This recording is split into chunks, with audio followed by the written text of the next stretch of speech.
નમસ્કાર મિત્રો, હું છું રાધી પટેલ.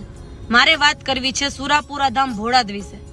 તાજેતરમાં કોઈ કમલેશ જાદવ કરીને છે, જેણે સુરાપુરા ધામ વાળા દાનબા બાપુને ચેલેન્જ કરી છે કે તમે અમે કહીએ એ પ્રમાણે ચમત્કાર બતાવો એટલે અમે તમને આટલા રૂપિયા આપીશું, આટલું આ આપીશું, તે આપીશું. એટલે તું સતને ખરીદવા નીકળો છો ભાઈ.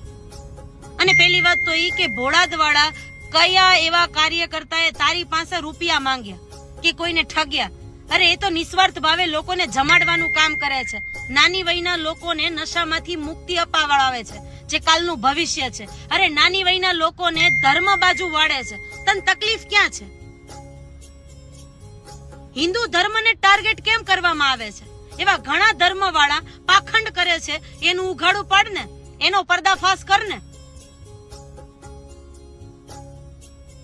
અરે હાલી જ નીકળવાનું. પોતાને કોઈ પણ જાતની સસ્તી પ્રસિદ્ધિ જોતી છે એટલે સ્ટોરીમાં મૂકી દેવાનું અને પોતાના સ્ટેટસમાં મૂકી દેવાનું.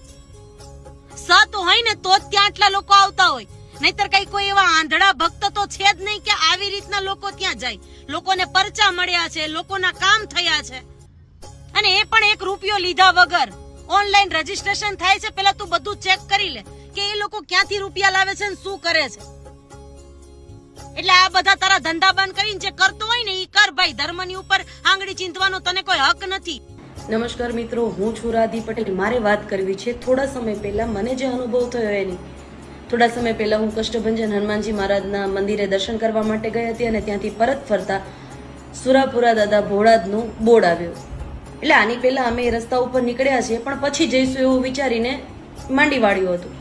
પણ આ વખતે હું ગાડીમાં એકલી હતી એટલે મેં એવું વિચાર્યું કે અહીંયા પૂછી જો કેટલા કિલોમીટર અંદર થાય છે, પછી હું જઈ આવું. તો ત્યાં એક પરિવાર ઊભો હતો એટલે મેં પૂછ્યું કે અહીંયાથી ભોળાદ કેટલું થાય છે.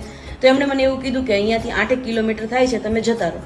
એમાં એક બેન હતા, 2 વખત બોલ્યા, બેટા તું ગાડી પાછી વાળી લે, જઈ આવ. એટલે મેં કીધું 11:30નો સમય છે રાત્રિનો, તો અત્યારે મંદિર ખુલ્લું હશે?